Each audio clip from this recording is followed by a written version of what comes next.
Alhamdulillah wassalatu wassalamu ala Rasulillah Muhammad ibn Abdillah.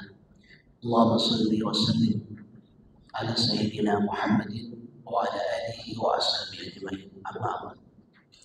Hadirin wal hadirat yang dimuliakan Allah. Hari ini Bapak Ibu, kita lihat video bagaimana ada istri yang selingkuh divideoin sama suaminya. Ada suami yang selingkuh divideoin, diviralin. Bagaimana dalam Islam hal ini? Ya. Betapa hari ini kita hidup di zaman amat sangat mudah mengumbar aib. Ya.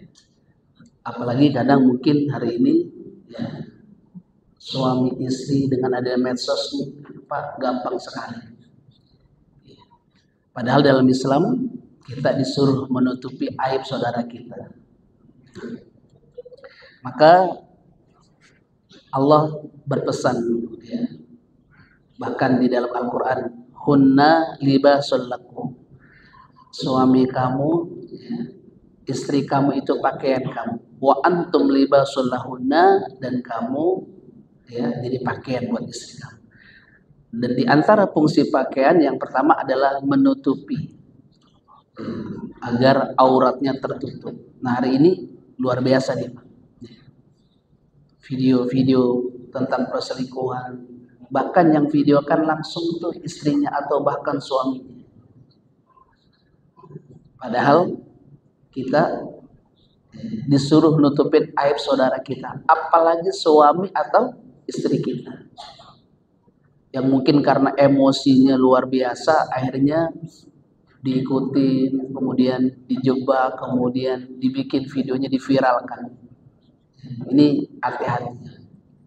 Ya. Walaupun mungkin kita udah nggak suka, ya sudah. Dalam Islam tuh fa imsakun bil ma'ruf aw tasrihun bi ihsan. Kalau kamu sama istri kamu masih lanjut, ya sudah, bil ma'ruf. Kalau mau pisah, bi ihsan, dengan cara yang baik juga. Enggak harus menjatuhkan seorang, apalagi suami atau istri kita. Orang yang mungkin pernah amat sangat kita cintai, kita berkorban, endingnya banyak yang menjadi musuh.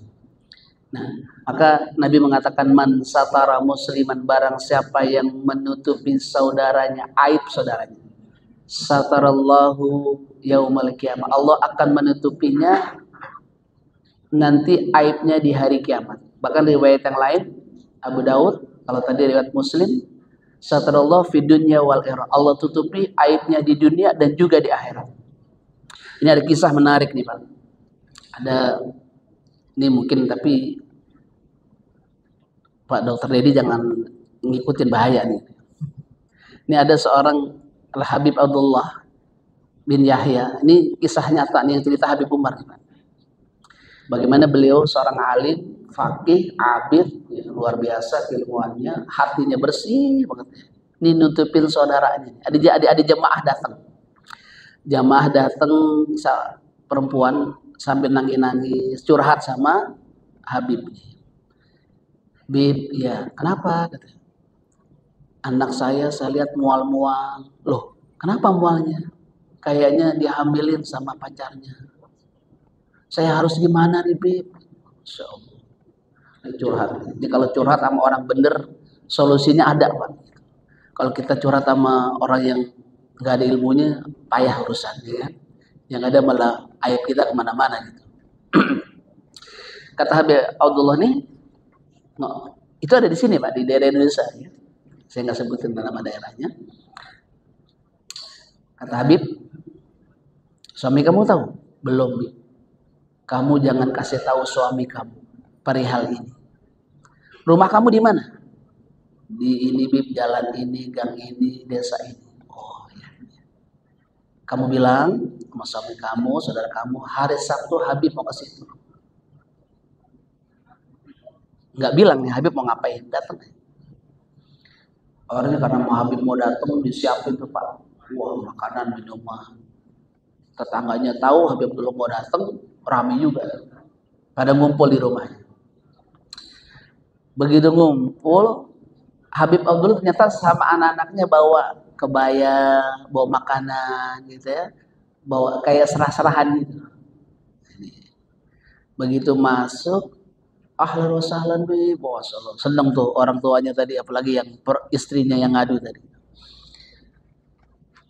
Kata Habib, ini kan udah pada kumpul, nih saya kesini mau mengelamar anak ibu, boleh nggak? Boleh, Habib. Masya Allah. Habib pada tahu tuh kalau anaknya lagi udah ngelamar, dia mumpung lagi kumpul, nggak langsung aja kita nikahin. Gitu. Wah, boleh Beb. Wah, namanya dinikahin sama Beb gitu ya, orang alim, ulama besar gitu. Boleh Beb. Anak-anaknya memang sudah dikasih tahu. Gitu. Begitu anak Habib yang ikut tadi. Gitu ya. Kemudian nikahin. Begitu sudah terjadi nikah Pak, masuk kamar, Habib ngomong sama istrinya yang tadi, anak yang sudah hamil. Kata Habib, nah, Habib tahu kamu sudah hamil. Habib nggak bakal sentuh kamu. Habib ajarin kamu taubat sama Allah. Sebulan, 2 bulan tuh ketutup nggak aib ibunya, keluarga ibu ketutup. Sebulan, 2 bulan gitu diajakin taubat. Sampai 6 bulan Pak, itu keguguran itu bayi. Maka kata Habib Umar, orang tuh Pak kalau dia hamil duluan gitu. Kalau dia taubatnya benar, insya Allah nanti digugurin sama Allah. Kita punya anak nih misalnya kejadian, suruh taubat yang benar, insya Allah nanti digugurin sama Allah. Allah yang bakal rapiin urusan. Begitu udah 6 bulan gue keguguran, Habib ngomong lagi sama ini anak. Nah, dan itu selama 6 bulan nggak pernah disentuh, cuma diajarin bagaimana cari ibadah, istighfar, taubat kepada Allah, diajarin ilmu-ilmu agama gitu ya. Selama 6 bulan dia bilang, ya, begitu sudah keguguran dia bilang, sekarang saya ceraiin kamu. Setelah ini kamu cari tuh laki-laki yang baik. Nanti kalau udah kasih kabar Habib, bicarain tuh. Aibnya ketutup, bayinya keguguran, orang tuanya aman nggak? Aman, nggak malu. Begitu hebatnya.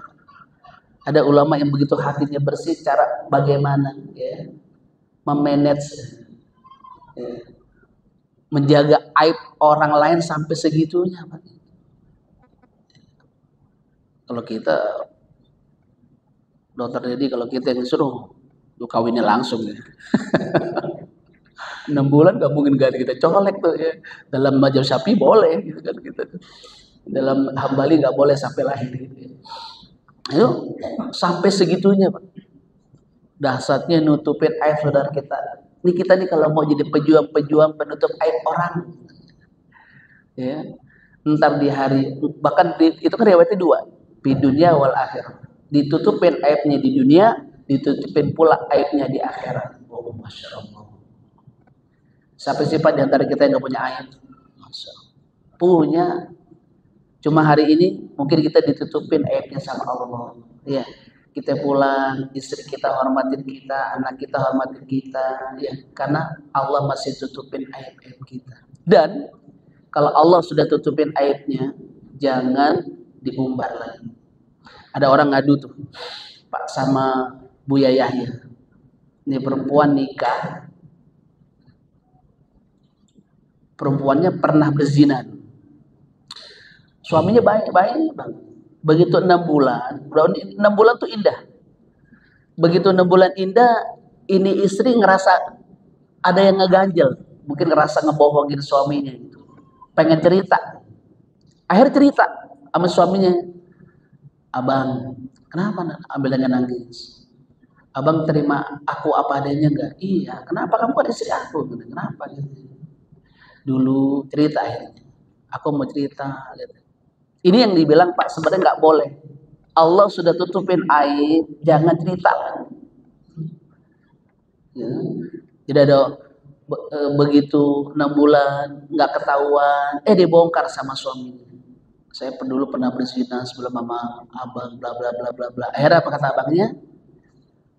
Ya sudah, saya pikir kamu orang baik, saya pulangkan kamu ke rumah ayah ibu kamu. Jadi ada orang nanya sama Buya Mu'alim Safi Adami, Kiai, ini anak saya udah nggak perawan, besok mau nikah, seminggu lagi. Apa saya kasih tahu? Kata Buya Mu'alim Safi Adami, Allah sudah tutupin aib anak kamu, jangan kamu buka lagi. Jadi ini luar biasa, pada diri aja kita nggak boleh cepat ngomong, udah diem aja.